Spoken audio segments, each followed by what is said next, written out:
नमस्कार, city post live में आपका स्वागत है। मैं हूं प्रियंका पटेल।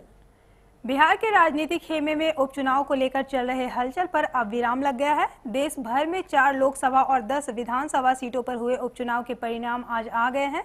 इनमें से सबसे रोमांचक टक्कर बिहार के जोकीहाट में हुए विधानसभा उपचुनाव के आरजेडी प्रत्याशी शाहनवाज आलम और जेडीयू उम्मीदवार मुर्शीद आलम के बीच थी।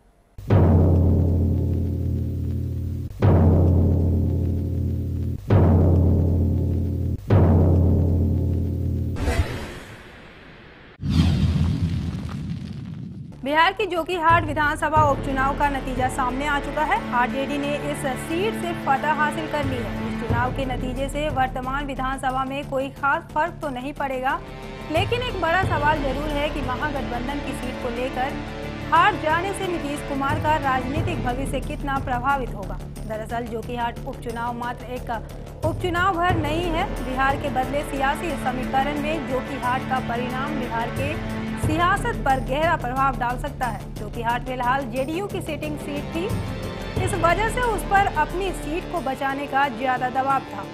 इस कांटे की टक्कर में एक तरह से कहा जाए तो ये नीतीश कुमार और तेजस्वी के नाक का सवाल बन गया था। आरजेडी और जेडीयू के मुखिया ने इसके लिए अपनी पूरी ताकत झोंक दी थी। इस सीट के लिए खुद नीतीश कुमार ने भी रैली की थी। इस सीट पर जीत की उम्मीद से जेडीयू से ये मैसेज देने की कोशिश कर रहा था कि बिहार के अल्पसंख्यक मतदाता नीतीश कुमार के पीछे हैं और आने वाले लोकसभा चुनाव में जेडीयू की भूमिका बड़ी रहने वाली है। लेकिन जोकीहाट पर आरजेडी के जीत के बाद से ये साफ हो गया है कि बदली परिस्थिति में भी बिहार के अल्पसंख्यक मतदाता नीतीश कुमार के पीछे नहीं रहे। पहले जहानाबाद और अब इस सीट से हार जाने के बाद आने वाले लोकसभा चुनाव में जेडीयू की भूमिका बड़े भाई की जगह छोटे भाई की हो सकती है। इस उपचुनाव के परिणाम ने कई उम्मीदों को तोड़ने के साथ साथ सियासी खेल का अत्यंत रोचक नजारा पेश किया है। वहीं बीजेपी के ऊपर आगामी चुनावों में ज्यादा से ज्यादा सीटों के लिए दबाव बनाना था। इसलिए जोकीहाट चुनाव में नीतीश कुमार की हार में बीजेपी की जीत है दिखाने के लिए बीजेपी इस चुनाव में नीतीश कुमार के साथ खड़ी थी। लेकिन सच्चाई यही है कि उसका हर नेता यहां नीतीश कुमार को शिकस्त खाते देखना चाहता था। इस चुनावी नतीजे के बाद बीजेपी और जेडीयू के बीच तनाव भी देखा जा सकेगा।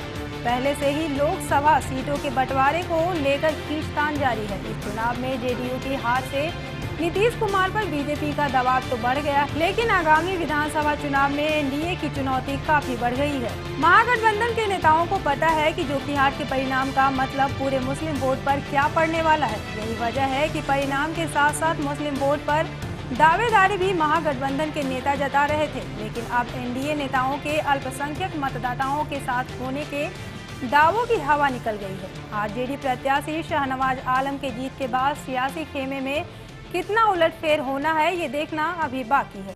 खबरों की ज्यादा जानकारी के लिए आप लॉगिन कीजिए citypostlive.com पर।